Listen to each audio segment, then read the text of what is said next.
Yo, good flipping day. So I just wanted to share today's video, and the topic for the day is don't rush things. Change. Change in and of itself is easy. What makes change hard is resisting it or trying to force it. I've been learning this recently. One of my best friends on the road here, Charlie, had shared that with me, and it did resonate. He's got a solid point there, so I've been sharing that the past couple of days. But change in and of itself can most times go relatively smoothly. It's when you force it or try to resist it in which it creates the struggle. So this morning and the last couple of days, I've been trying my hardest to just allow myself the time and the space and the freedom to just slowly move into this camper.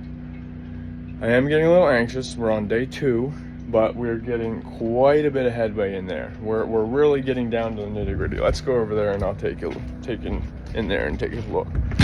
So we're at the point where I'm really, most of the stuff is trash. It's time to get this stuff. Well, these are dishes, I gotta do that, stuff like that.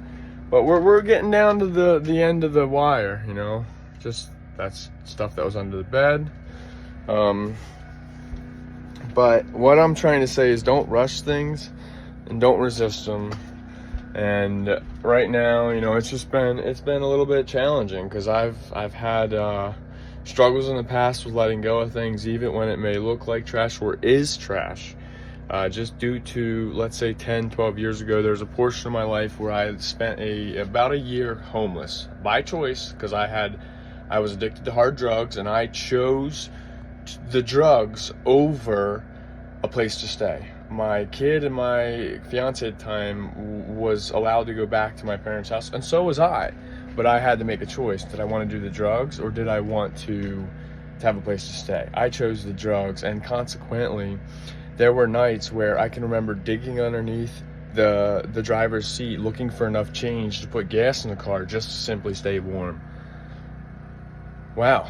So the reality of this is, when I got back on my feet, the very beginning of that looked like me walking to NA twice a day. Part of that was mandatory. It was only once a week mandatory, but I went twice a day, every day for 90 days while I was in a halfway house.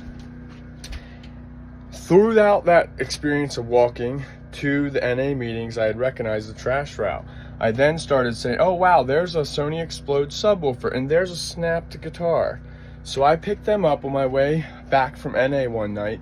I actually went back, I got some wood glue, I glued that neck back together, I sanded it, I got some Testors model car paint, I fixed the back of the neck so you never even knew it was cracked in 2 places.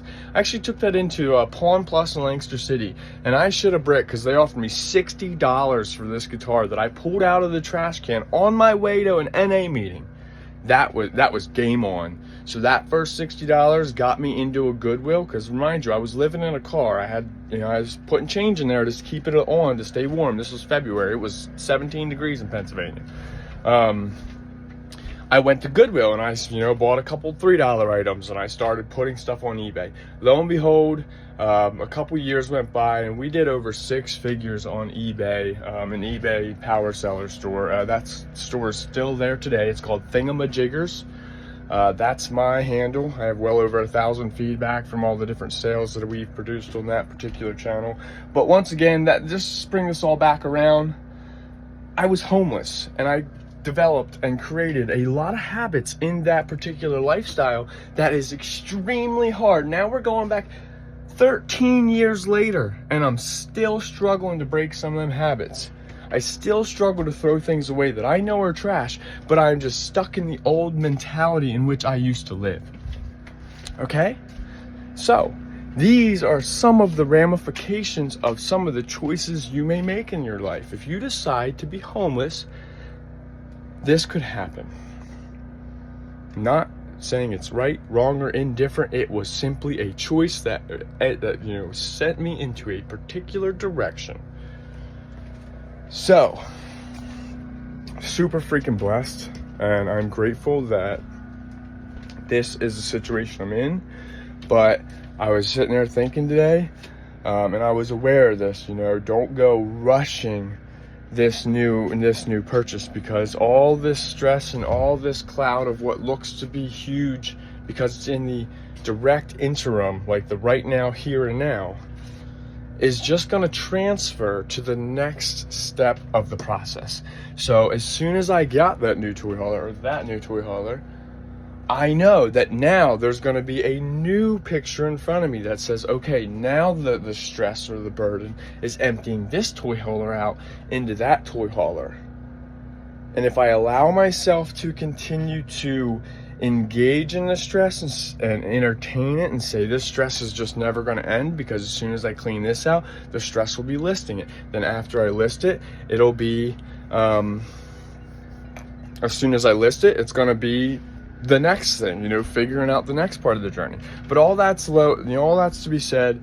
Just don't rush it. Take things for what they are. Try to adapt and overcome the change, and encourage the good change to come along and discourage the bad change to get away. But alrighty guys, my mother just called, and there's going to be a time in my life where that's never going to happen again. So out of the importance of that, I'm going to get off here. I love you all. I love you all. See you in the next one. Peace.